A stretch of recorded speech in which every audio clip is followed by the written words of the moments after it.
Hello bachcho, let's see this question and the question says 44 gram of a sample on complete combustion gives 88 gram CO2 and 36 gram of water. The molecular weight the molecular formula of the compound may be. तो बच्चों यहाँ पे छोटा सा correction है इस question में, ये मॉलिक्यूलर नहीं है, यहाँ पर है बच्चों इम्पेरिकल फॉर्मूला। तो बच्चों इम्पेरिकल फॉर्मूला बताना है हमें कंपाउंड का जिसमें एक सैंपल है, हम उसे एक्स लेट कर लेते हैं, इसका कंप्लीट कंबशन हो रहा है और हमें मिल रहा है CO2 और H2O मिल रहा है। ठीक है, अब इसका हमें वेट गिवन है 44 ग्राम, कार्बन डाइऑक्साइड का 88 ग्राम और वाटर का 36 ग्राम। कंप्लीट कंबशन के बाद हमें ये मिल रहा है, तो हाइड्रोकार्बन है, ये हमें पता चल चुका है। ठीक है, अब क्वेश्चन ये उठता है क्या ऑक्सीजन प्रेजेंट होगा उस हाइड्रोकार्बन में या नहीं होगा, वो हमें आगे पता लगेगा। तो लेकिन ये तो कंफर्म है ना कि कार्बन और हाइड्रोजन प्रेजेंट है, तो हमें नंबर ऑफ मोल्स निकालने होंगे कार्बन और हाइड्रोजन के लिए। ठीक है, क्योंकि एम्पेरिकल फॉर्मूला में सबसे पहला स्टेप ही क्या होता है, नंबर ऑफ मोल्स निकालने का। तो चलिए शुरू करते हैं।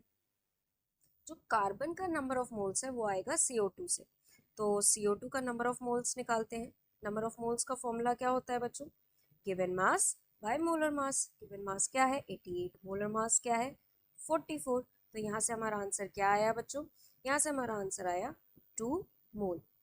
अब हमें एक बात पता है बच्चों कि 1 मोल CO2 में 1 मोल कार्बन एटम प्रेजेंट होता है और 2 मोल ऑक्सीजन एटम प्रेजेंट होता है। तो 2 मोल कार्बन डाइऑक्साइड में कितने मोल कार्बन एटम प्रेजेंट होंगे बच्चों, 2 मोल कार्बन एटम। तो नंबर ऑफ मोल्स क्या आ गए कार्बन के लिए, 2 मोल्स। ठीक है, तो हमें कार्बन के नंबर ऑफ मोल पता लग गए। अब बात करते हैं हाइड्रोजन के लिए। हाइड्रोजन के नंबर ऑफ मोल्स निकलेंगे हमारे वाटर के नंबर ऑफ मोल्स के मदद से। तो नंबर ऑफ मोल्स हम वाटर के निकाल लेते हैं। क्या आएगा, गिवन मास क्या है 36, मोलर मास क्या है वाटर का क्या होता है 18। यहाँ से भी हमारा आंसर आया 2 मोल। ठीक है बच्चों, अब हमें एक बात यहाँ पे वही चीज अप्लाई करते हैं कि 1 मोल वाटर में 1 मोल वाटर में 1 मोल ऑक्सीजन एटम प्रेजेंट होता है। तो 1 मोल वाटर में 2 मोल हमारे हाइड्रोजन एटम प्रेजेंट होते हैं। इससे हमें ये बात पता चली बच्चों कि नंबर ऑफ मोल्स क्या आ गए हाइड्रोजन के, 4 मोल, क्योंकि 2 मोल वाटर में 4 मोल ही हाइड्रोजन प्रेजेंट होंगे। ठीक है, ये आ गया। अब देखिए बच्चों, हमें ये पता लगाना है कि ऑक्सीजन प्रेजेंट है या नहीं। तो इसके लिए ये तरीका ये है कि ये 44 ग्राम सैंपल दिया है, अगर कार्बन और हाइड्रोजन का जो मास है अगर वो 44 सम करके 44 के बराबर आया तो मतलब वहाँ पे number of moles oxygen present नहीं है। और अगर यहाँ पे सम करने के बाद कार्बन और हाइड्रोजन का गिवन मास सम करने के बाद 44 से कम आया तो मतलब ऑक्सीजन प्रेजेंट है। तो स्टार्ट करते हैं, नेक्स्ट स्टेप की तरफ बढ़ते हैं। गिवन मास किसका निकालना है हमें, कार्बन का।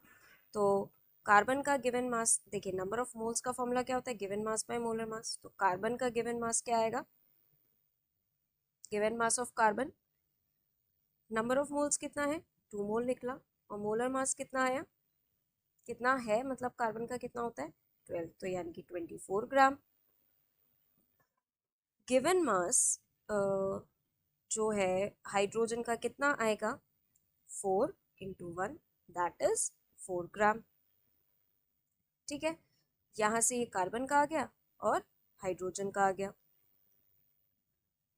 क्या ये सम करने के बाद 44 के बराबर आ रहा है, बिल्कुल नहीं।